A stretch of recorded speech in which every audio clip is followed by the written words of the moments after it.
Please subscribe the channel and hit the like button. Ukrainian Defense Minister Aleksey Reznikov has expressed skepticism over security guarantees that G7 nations are set to offer Kiev, after NATO's failure to chart a roadmap to membership for Kiev. The club of leading economies is to issue a declaration of support for Ukraine on Wednesday, which includes security assistance commitments. The document is to be issued on the sidelines of the NATO summit in Lithuania. Reznikov wants to see details and prices of the proposed G7 pledge before drawing conclusions, he told the Telegraph newspaper. After the Budapest Memorandum, we will not believe or not just trust paper without any cost.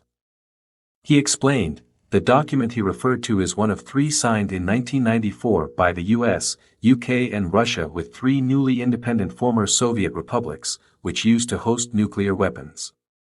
Belarus, Kazakhstan and Ukraine were given security assurances and support for their territorial integrity by the other signatories in exchange for having non-nuclear status.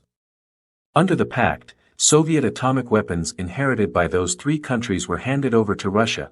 Kiev claimed that the US, UK and Russia failed to meet their obligations in 2014, when Crimea voted to break away from Ukraine following a Western-backed armed coup in Kiev, and rejoined Russia.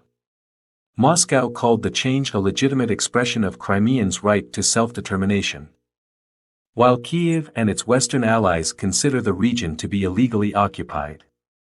However, the Western signatories have argued that the memorandum was a political declaration rather than a binding commitment. Ukraine asked NATO to offer it a roadmap to membership during this week's summit of leaders in Lithuania. The US-led military bloc declined, and instead offered to let Kiev skip the membership action plan phase. Ukraine will still need to meet the regular conditions for a candidate to be invited.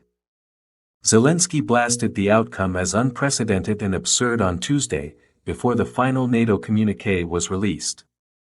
The president's tweet infuriated the U.S. delegation, according to sources cited by the Washington Post, as it was perceived as a last-ditch attempt to pressure the alliance into taking a decision more favorable to Ukraine. Reznikov is part of the Ukrainian delegation headed by the president, attending the event in Lithuania.